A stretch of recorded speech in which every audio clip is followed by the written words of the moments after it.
ময়দানে ফের নামলো ত্রিপুরা স্টুডেন্টস ফেডারেশন। হরফ নির্বাচনে নিজেদের অধিকার চেয়ে শুক্রবার রাজ্যের মধ্য শিক্ষা পর্ষদে গেল সংগঠনের কর্মী সমর্থকরা। প্রশ্নপত্রে বাংলার পাশাপাশি রোমান হরফ যুক্ত করার দাবি জানিয়ে ফের সুর চড়িয়েছে তারা। পর্ষদ সভাপতির সঙ্গে মিলিত হয়ে তাদের দাবি তুলে ধরেন এবং এই কর্মসূচি নিয়ে সংগঠন নেতৃত্বের কি বক্তব্য শোনাবো। আমার বারবার 2022 একবার চিঠি দিছে, কিন্তু আমার কোনো ফলো আপ করে এতবার ফলো আপ করছি, কোনো রিপ্লাই নাই। তাহলে whether they have sent the TBC board president has sent a communication letter to the chief minister, we are not sure. So we want to know, we have submitted many times memorandum, हम लोग बहुत बार letter दिया था, लेकिन Tripura board का president communicate किया कि नहीं, चीफ मिनिस्टर के साथ हम लोग पता नहीं है, अभी तक उसका पास खबर भी नहीं है। तो हम लोग इसलिए अब फिर आज প্রেসিডেন্ট সঙ্গে দেখাবো কি তারা রিপ্লাই কি করবো কি দিব। তো আমরা ডিমান্ড করব কোয়েশ্চেন পেপারটা রোমান স্ক্রিপ্টটা ইয়াস প্রিন্ট করতে লাগবে।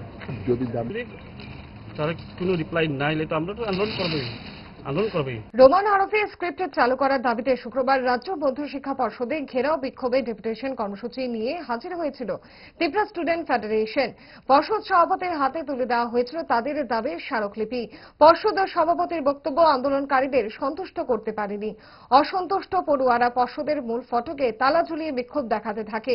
সন্ধে গড়িয়ে রাত হলেও অবরোধ চলছেই। এই পরিস্থিতিতে অবরোধ মুক্ত করতে এনসিসি থানার পুলিশ ছুটে আসে ঘটনাস্থলে। সঙ্গে আসে বিশাল টিএসআর বাহিনী। দফায় দফায় আন্দোলনকারীদের সঙ্গে চলছে পুলিশের আলোচনা। বিক্ষোভকারীদের দাবি, রাজ্য সরকার স্পষ্টভাবে তাদের বক্তব্য না জানানো পর্যন্ত তাদের বিক্ষোভ অবস্থান জারি রাখবেন। সংগঠনের নেতৃত্ব মনীষ দেববর্মা কি বলছেন শুনুন। পক্ষ থেকে তো কোনো আমরা আশ্বাস পাইনি। টিবিএসসি আমাদেরকে এটাই বলেছে যে সরকার ওনাদেরকে বলেছে যে কোয়েশ্চেন পেপারটা বাংলায় রাখা হোক, কিন্তু বিষয় হচ্ছে ত্রিপুরা রাজ্যে তিনটে কমিশন তৈরি করা হয়েছে। সেই কমিশন মেজরিটি রোমান স্ক্রিপ্টের পক্ষে যায়।